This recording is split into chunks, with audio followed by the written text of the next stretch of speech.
Hello, and welcome to Out of the Fire podcast. Today, on this episode, I have a renowned figure in the interoperability space, Michael Westover. I looked at your history and CV, and you have a really impressive career and some really interesting things that jumped out at me about kind of everybody has a story of how they got into this. Sure. So I feel like everybody's working in healthcare these days. Like there's no way to avoid it. So coming out of school, I worked for a healthcare consulting firm, consulting states and municipalities on their healthcare benefits. And that was great, but I wanted to be closer to the action. So I got an MBA with healthcare emphasis, and then I began working for a startup that did data integration and analytics. And that grew really quickly, bringing together payer data and provider data and seeing what we could do with it. It was called Humedica, and it was acquired by Optum. And in that, I worked for pharmaceutical organizations, and I consulted large provider groups, and I wanted to get closer to the action again. And so Providence reached out and said, we're building this whole value-based care thing. Can you help us build our infrastructure? I said, that sounds like a fun project. So that's what I've been doing here at Providence for the last 11 or so years, just supporting them on building their value-based care framework, all the data that they need, bi-directional data exchange with payers and providers. And I loved it. That's great. And there's some similarities. I also did my MBA with a healthcare emphasis. Mm-hmm. And I also worked for a startup and doing data integration and analytics. So I think there's probably a lot of learnings from that.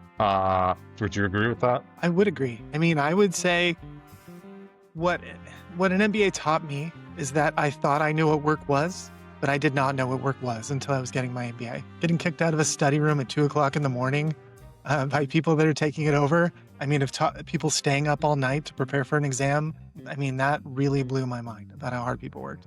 And the connections that I made with just incredible people that are changing the world and that were willing to talk to me and give me advice. I mean, those things have been wonderful and inspiring. Okay. Can you talk about, obviously Providence is a very large health system. I think 120,000 employees, right? And you guys have 50 hospitals and 1,600 clinics. I think I got that right.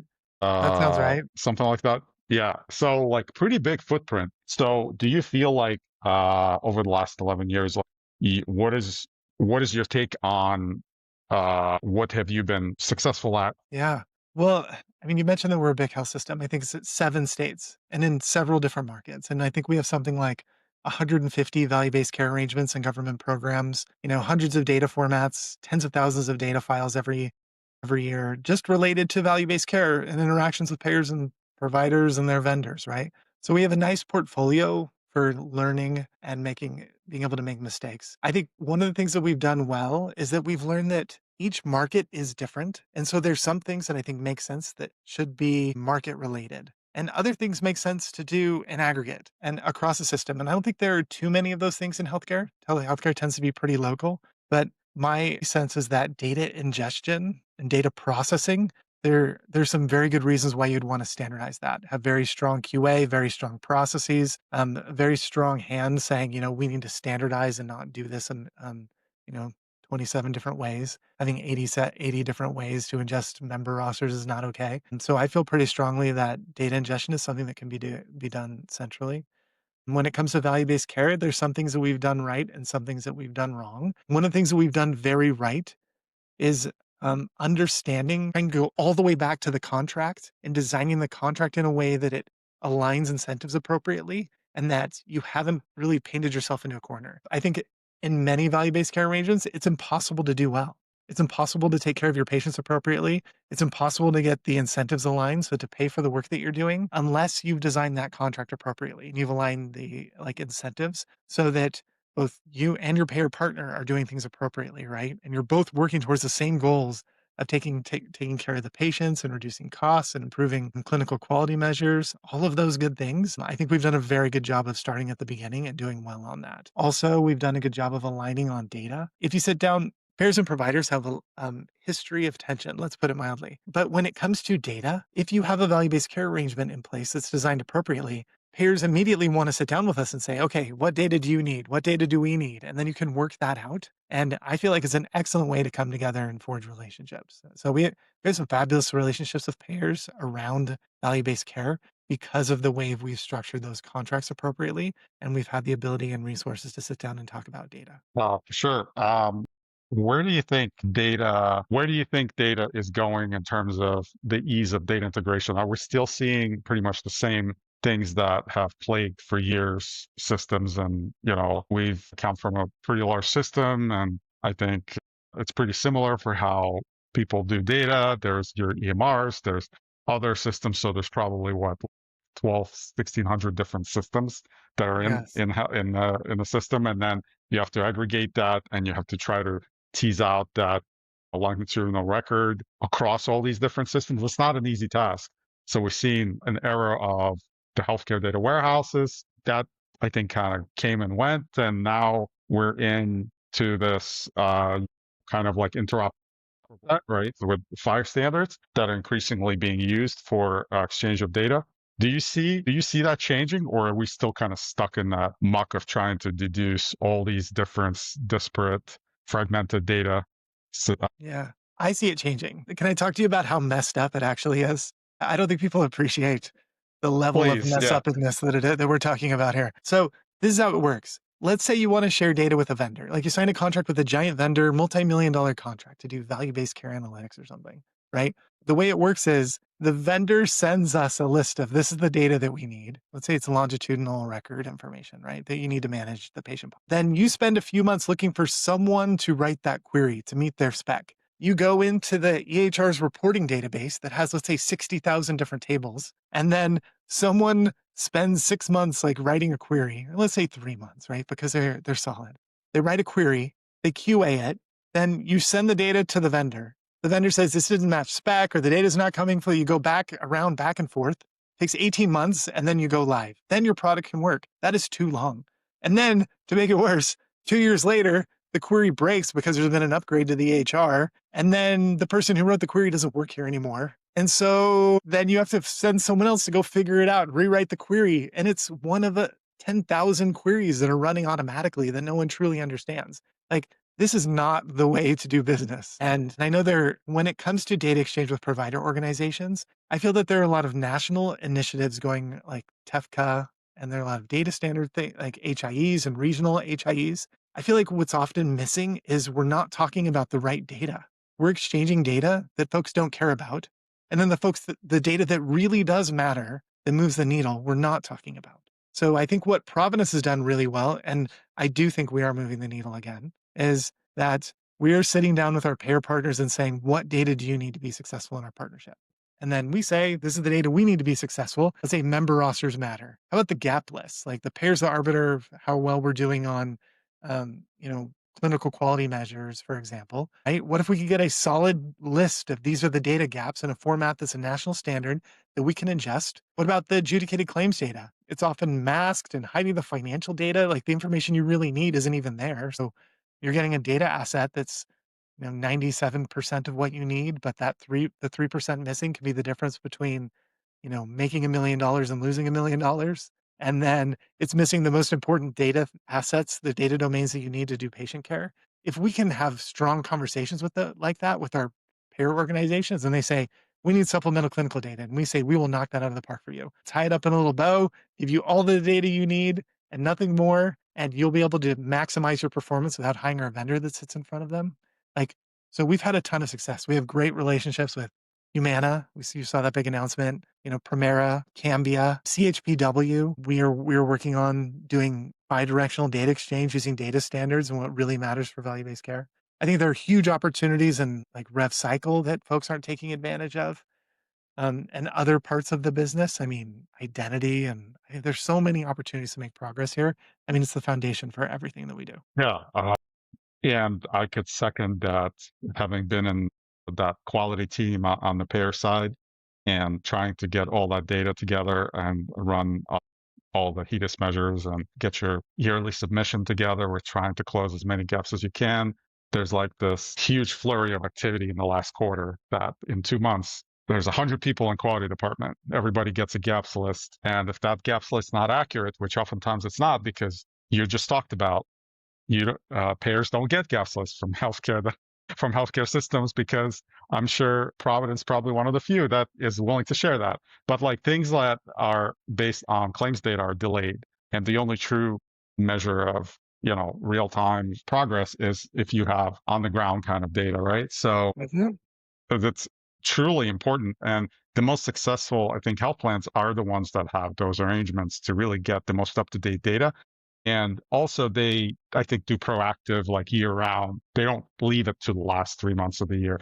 They work with the health system, with the providers, with care managers, and all the other folks. And I will die on my hill that I think the patients should be involved in that as well. But I know that's such a huge and such a strange proposition that people will run me out of town. Yeah. So Humana, can you talk about what made that successful and like really that was like a really amazing thing that just like came out, and I read that and I was like, wow, these guys are actually working together. That's like unprecedented. I agree, that's exciting.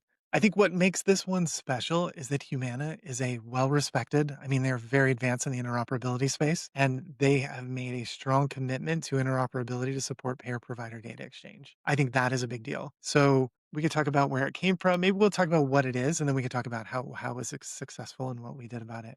But what it is we're talking about 5 data assets so far, but the idea is what information do we need to make value-based care successful?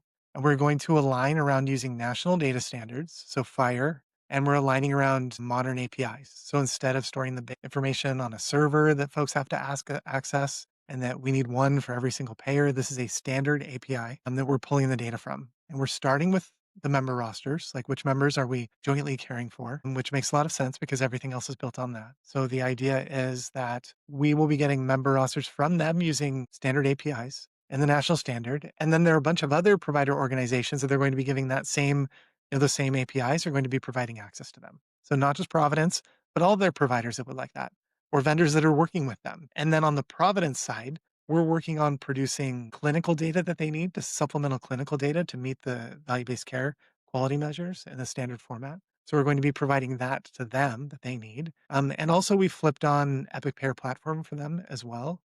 So they'll get access to some data that can flow through those systems. And then also that we're working on, there's the provider access API portion of like 0057, the interoperability requirements. We're going to be getting claims data in that standard format, and they're going to be getting financial information, so not scrubbed. It's going to have some of the optional fields too, which is what we need to manage our populations. And we're also talking about getting financial performance on the risk arrangement in a standard format as opposed to multi-tabbed ugly Excel spreadsheet. And then the gap lists for what clinical and other gaps are available are related to the contract pertaining to this risk arrangement. And if we can get that in a standard format, we won't have to spend all of this energy, all of these people processing it. We're not going to have as many mistakes. It's going to be more accurate. It'll flow directly into our system so that we can do patient care. And we think that that is fantastic. Why it's been successful is because we have a bunch of, I think we have something like 30,000 lives that are in risk arrangements where, we're both jointly incented to have very high clinical quality to make sure that we're reducing the total cost of care appropriately, where there are unnecessary costs and to do the right thing by the patient. So because we have that in place, when I reach out to folks like Chris Walker, who's the head of interoperability at Humana, he's incredibly eager to get on the phone and say, yes, we need better data from you. And what data do you need? Because the payer cannot do this alone. They need providers, and they need patients, and they need the data flowing as quickly and as accurately as possible so that we can jointly partner. If this were going to happen to us instead of with us, it's not going to be as successful. How do you make that leap from just, regular data exchange between healthcare vendors and organizations and payers and providers being basically like you talked about it just now with CSV files that are dropped based on some query and FTP'd over, and that's probably like 80% of healthcare organizations run on that, right? How do you make the leap to really justify, hey guys, we've invested into all this infrastructure, let's use it, let's enable the FHIR APIs, let's do FHIR bulk, let's do all this stuff. What did you have to do to convince people to do that? I mean, the answer is pain. Like, it's painful. So if we're talking about, I think we have 80 different formats for just member rosters. I mean, how many ways can you exchange Michael Westover at this address and this risk contract? I mean, and some of them are a snapshot of who are the members at a point in time. Some are like one record for every member per month. Some are there's spans. Some are, I mean, you get multiple versions based on the year, and some it's Excel file. I mean, there are all of these different ways we're getting data. And the number of people it takes to handle that complexity and the changes and the amount of technology and vendors you need to like insert into the process, it's just incredibly painful. And so when there's that level of pain on both sides, we come together and we see these folks at conferences and I mean hymns and that kind of thing. And so I'm friends with these folks. And I feel like when you have a relationship and you're able to talk about the pain that you have, and they say, we have the same pain and we have the value-based care arrangement and the incentives are lined up, it's easy to come to a solution when both sides understand the pain and the incentives are aligned, which I think is what we did. And it's just to let people know, it's not like just one directional. It's actually like true bi-directional exchange from what you're talking about. You're sending data and you're getting reciprocity and receiving data that you need. So it's like the true intent of interoperability is it's a two-way street. It's not just, well, I'm a patient, I'm just downloading my data, or I'm a provider and I'm getting a list of gaps from payer. No, it's enabling this back and forth, really true exchange of data, right? Yes. Yep. It's bi-directional. It's also a good I feel like sometimes we start with building the entire network and then just hoping folks will come to the network. And we haven't really been exchanging the data, and we haven't really tested the things that are, being forced on on the organizations in the network. And I feel like these types of relationships allow us to work through the kinks of the data exchange and say, what do we really need to be successful? And then things that don't work, we can jettison, and things that do work, we can lean into and do more of. And then once you've built the data exchange with an individual partner like Humana or with a few partners, then you have the APIs in front, and then you can set up a network and you can connect to the national networks and have those APIs connect to the networks too. But I feel like you're kind of starting at the beginning, which is what data do you need to be successful, like point to point, and then you scale to more broadly. I don't know if I know if folks have other perspectives on that, but it's worked well for us. Yeah, it's almost like you have to walk, crawl, walk, run, right? And people always like just get out of the gate and start running a marathon, and then they're surprised that they collapse midway through when they haven't even run 5 miles yet outside of their house. So it's like, guys, understand that this stuff is hard, right? It has been attempted on and on and on over the years. Many companies have folded, probably hundreds different startups that have attempted this, and health systems are still doing the same old thing. And so the successful people are the ones that do pilots, do start small, and then prove the business case probably, and really have a shared responsibility there between uh, the two stakeholders, right? Yeah. And you mentioned success. We've had a lot of success. If you look at, I mean, some of the measurable points, I mean, there have been some things that have been successes for us that we did not even expect. Like if the data is coming in a standard, so instead of Mike Westover in one source and Michael Westover in another source, and the addresses are formatted differently, and this information is there and information isn't there in the other source.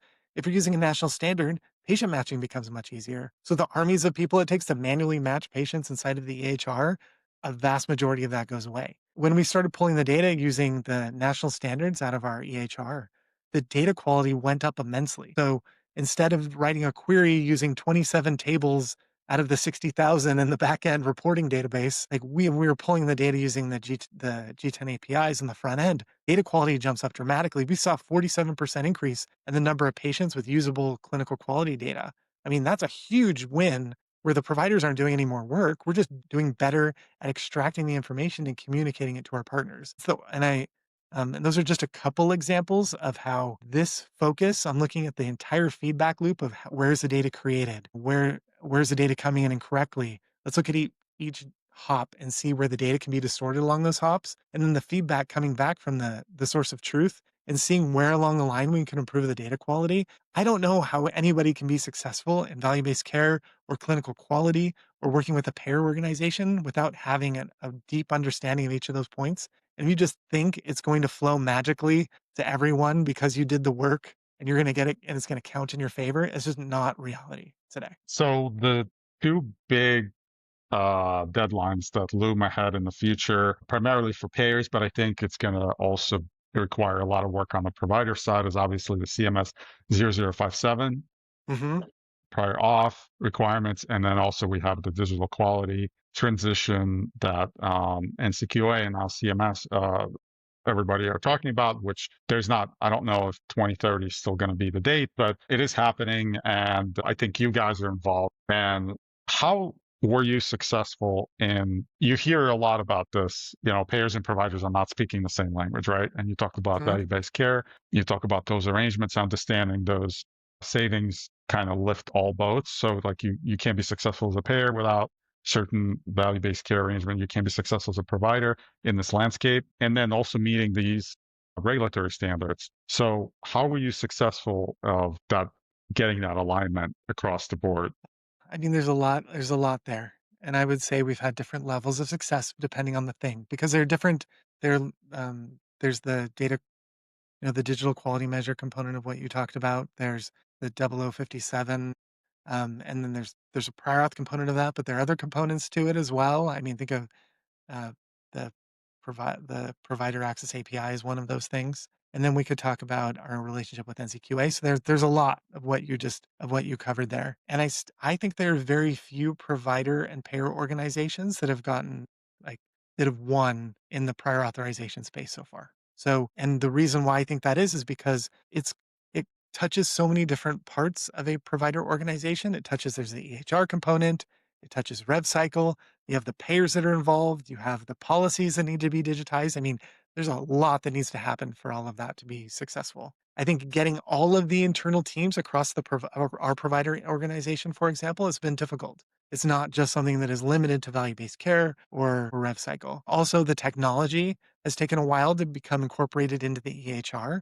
And so because the technology is not there, and then you have vendors saying that they can do it, and you have the EHR saying that they can do it, and then there the national networks coming in and saying that they can help with it. There's a lot of complexity. So I think part of what the way to be successful on, let's say, the prior auth portion of 0057 is to, I think, get into the weeds and understand what's going on. If you don't, you're going to be taken advantage of by a very expensive vendor that's not using the latest technology, but says they have a lot of connections. And then you are pigeonholed for the next 100 years, because once you have a vendor, it's hard to disconnect from them. So we've been really, I think, deliberate about like, these are the vendors, these are the capabilities. Do we want to use a network? Can we work with the state of Washington to see what the state of Washington and other organizations are doing? So maybe we can, choose similar network partners and that kind of thing. And we honestly haven't completed those prior auth decisions yet, and we don't have data flowing, but we're working hard on that. And I think we're farther along than most folks there. When it comes to digital quality measures, we've been actually working very closely with NCQA, and we have purchased one of their products, and we were doing, you could call it a pilot, with them on exchanging digital clinical quality in a way that can flow directly into HEDIS and be a much more efficient way to get clinical quality measures in, with the idea to reduce the audits that happen. They're called PSV audits that are highly manual. And the wild thing about these audits is that they actually don't improve the quality of the data.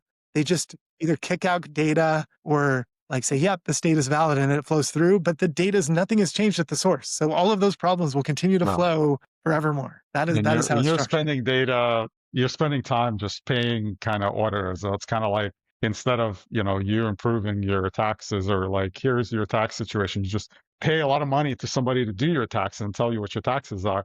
And then that's not going to help you to actually make it better, right? So like the whole point of HEDIS, I think, is to report these quality measures, but there is a huge industry because it's still like a very manual effort. And you alluded to the PSV, primary source verification process, that really is a huge burden on all the providers, right? It's like something that I think, having been in that space, every quality department in the United States like dreads every year having to go through that, right? And it's a huge amount of money that's like spent. So it's kudos to NCQA, and then what you guys are trying to move to the new kind of better way of doing it and reviewing that data. Yeah, and I think we're asking the questions, right? Like, so if the data comes out of the certified EHR and it's in its national standards, and we don't change it, and then we send it to the payer, like, do we really need an audit on that thing, or can we do one audit? I mean, let's change the way that we think about this. Also, I think There's so much we could talk about when it comes to clinical quality and things that don't make sense in that space today. You're right, it is a tens of billions of dollar industry a year, and I think any disruption could impact many vendors and payers and other organizations, so I see why it's sensitive. But I feel like there's a lot that we need to improve there, and a lot of this data, this work, we're pulling data using national standards out of our EHR, Epic, and then sending the minimum necessary to the payer with a little, tied up in a little bow, just the needed data, nothing more, and having strong QA on the data as it's coming out to see that we can fix it at the source instead of fixing it through audit. I mean, the goal here is try to limit the amount of data that's pulled through manual extraction, which is, I mean, you talked about PSV audits, but even just pulling the PDF reports out or the PDF documentation of the longitudinal record and sending it off to the payer and then having a nurse have to go after it, it's not great. Having an HIE sit out there that has all this, munged versions of different data coming together and different levels of quality, can we reduce the need of that? Can we reduce the need of people? I'm not kidding. There are people here at Providence. Their job is to look at our EHR, copy the information manually to provide payer portals so that we can do better on clinical quality measures. It's not a few people, it's a huge number of people. If we can get the It's a data huge number flowing of people. natively in discrete formats flowing to the payer organization, can we limit or eliminate the need for that? I mean, we don't have the luxury to have armies of people manually matching patients and copying data from one place to another. We Yeah. need to digitize and move to the future. Yeah.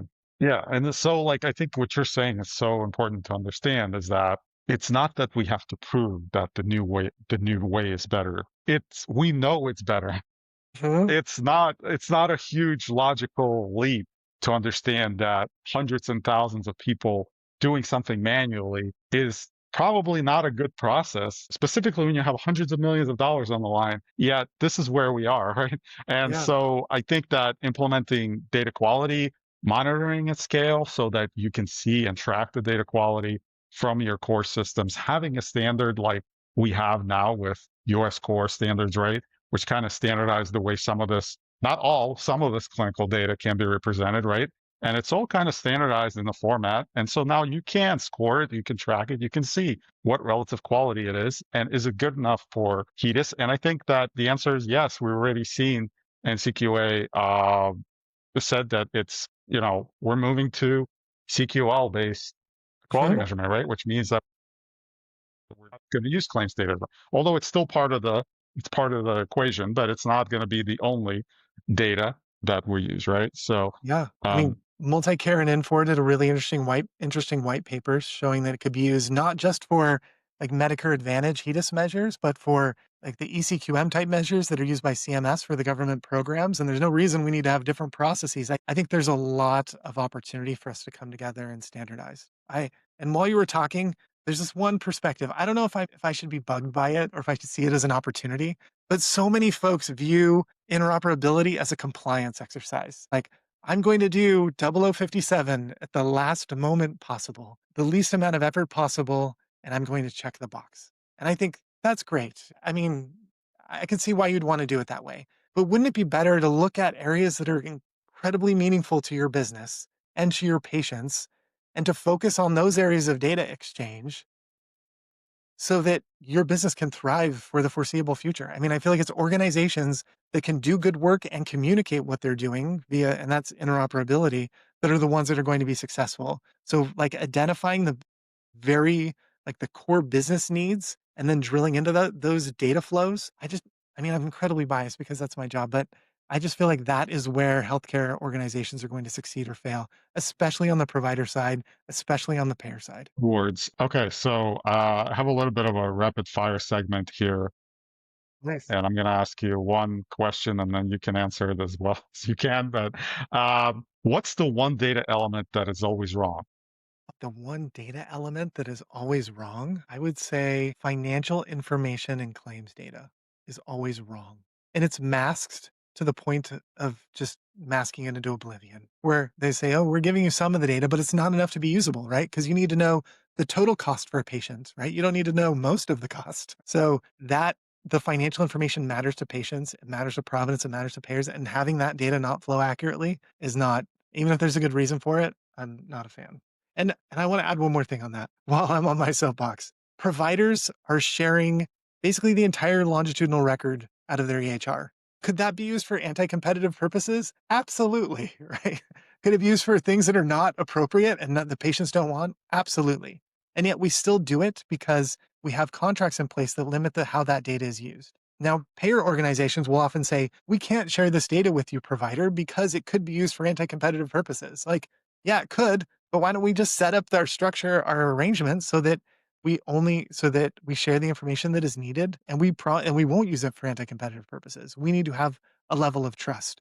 The trust can't just go one direction where providers trust everyone and then there doesn't have to be the trust in return. I think that is an important conversation. Is it part of that, like, when you go to buy a car and you go to multiple dealers, you'll get a different price from every dealer, and like they don't want to tell you what their actual price is? Is it part of that? Like they don't want you to know what It's part of that. So they would say, I mean, I'll try to steel man the argument. They do not want to they actually have contractual limitations around exposing their rates. And because they don't want to expose their rates, I'm not going to do anything with those rates. Actually, my team can't even share that data with the contracting team. We have firewalls in place. But they would say because that data could be used for contract negotiations, we cannot give it to you. Or there might be state and federal limitations around types of data that can be exchanged. It often tends to be the most important data, like the behavioral health information. There's a huge impact on patient care and clinical care, and we think should be flowing, but some organization will say, sorry, we can't share with you. It's too sensitive. So I should say there are good reasons why it's not happening, but there are, I think, side effects that hurt patient care and the ability to do value-based care when we do that. And if we can trust each other and say, I will just use that clinical information to take care of patients, I will just use that financial information to take care of patients and manage this contract and not for negotiation or marketing or other reasons, I think there's a way that we can make this work together. We've done it with clinical. Let's do it with the financial and the operational data too. We've been working on sharing clinical data for multiple decades, but the operational and the financial data exchange is new, and we need to be able to have these discussions. But I feel like the way this is going to happen nationally is by folks like yourself and others coming in and sharing that conversation, sharing the insights. What do we need to do to enable this? And is it possible? Like, I think people talk about TEFCA and the potential of TEFCA Yeah. and the QHINs enabling this sort of true interoperability. But to this day, we still don't have any payers signed up to TEFCA, right? It's all provider systems. So we're kind of missing that. The main goal is, yeah, me as a patient having access to data is great. I love it. I want to get all of it. But ultimately, I want my payer to have access to my data, and I want them to be able to use it for more than just, sending me, my explanation of benefits. So, like, what do you think about that conversation that needs to go further than what it's maybe has been going right now? There are many ways we could take that one around Tefka in particular.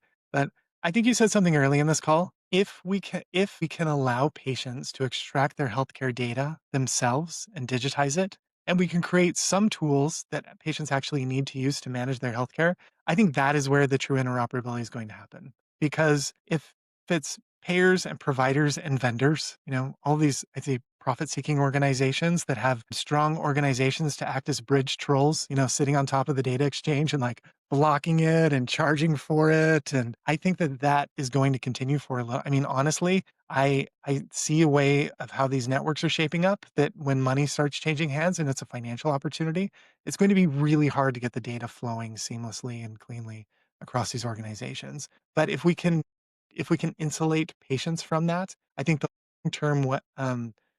long-term pathway of having certain populations that care a lot about their data, so patients that have chronic conditions and they're very much invested, cancer, heart disease, this type of thing, rare diseases, and they're able to extract their financial data from payers and their clinical data from their provider organization, have tools that sit on top of it. I see that as a huge long-term opportunity that could benefit patients.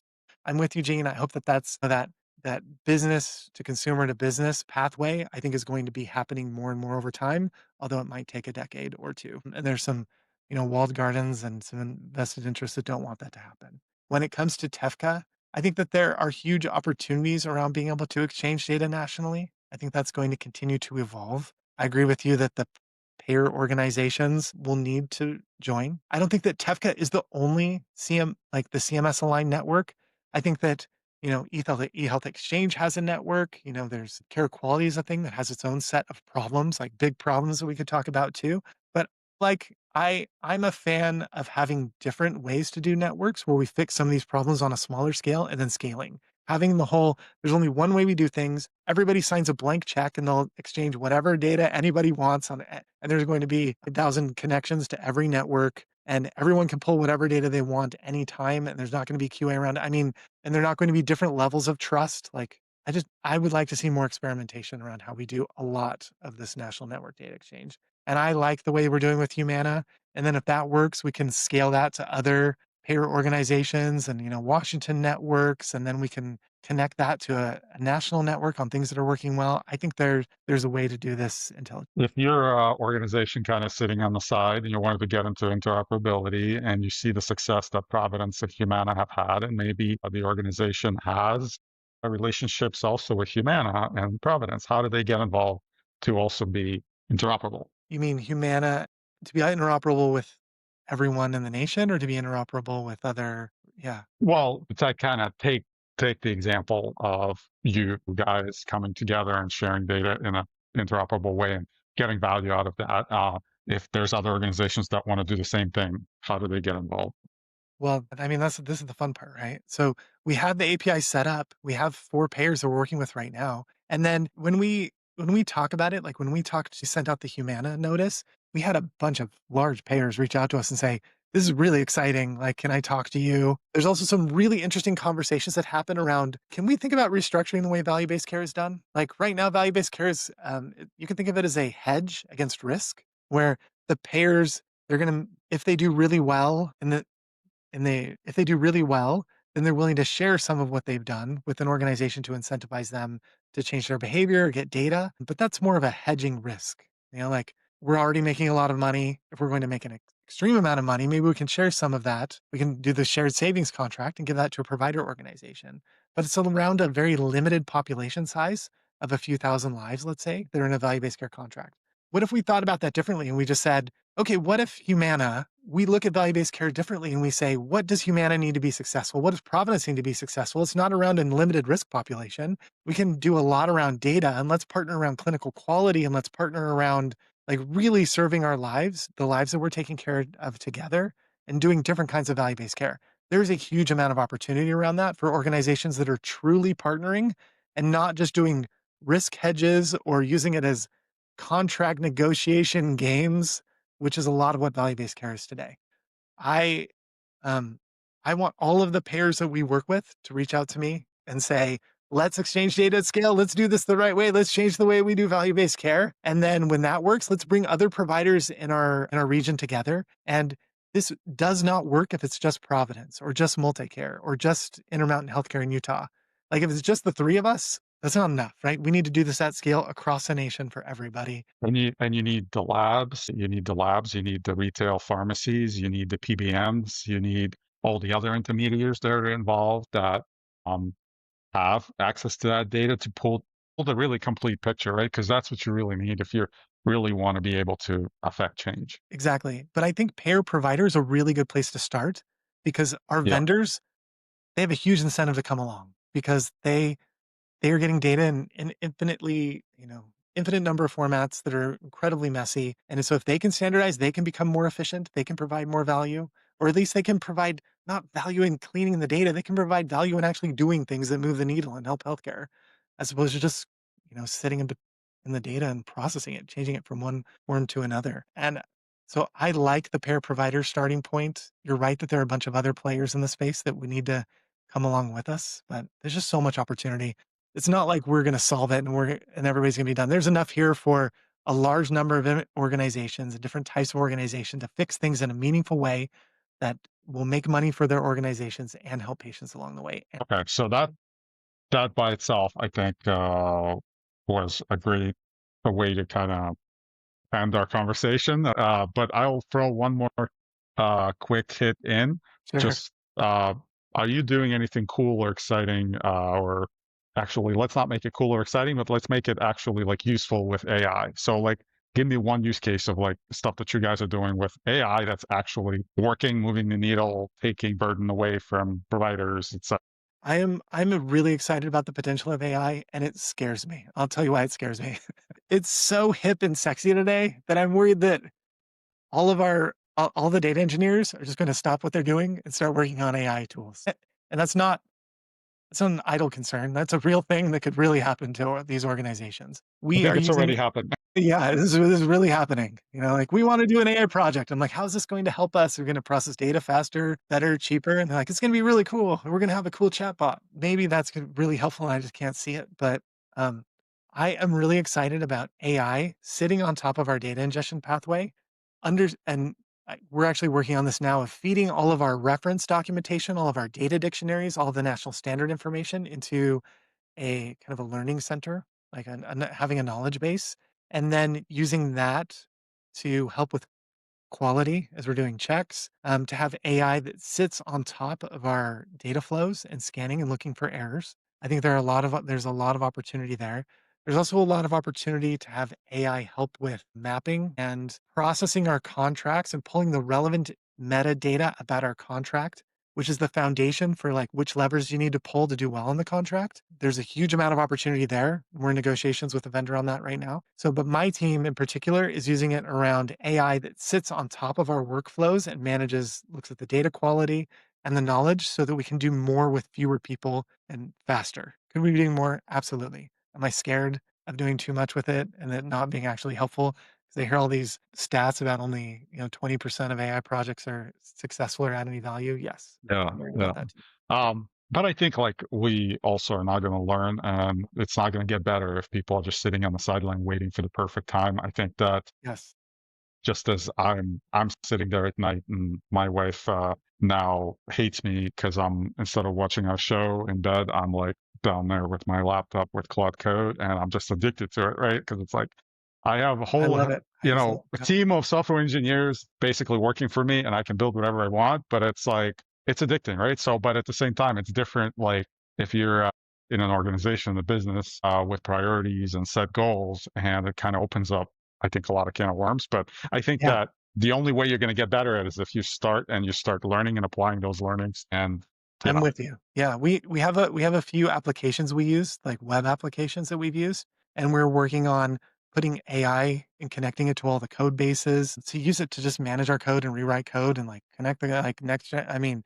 build things, change things, and that will absolutely be allow us to do more with those types of things. well, Michael, thank you very much. Again, Michael, you're on the. If people want to see some of the latest kind of things that you're involved in, and you're on the Da Vinci working group, I'm on the I Da believe, Vinci steering committee, and I am steering also committee.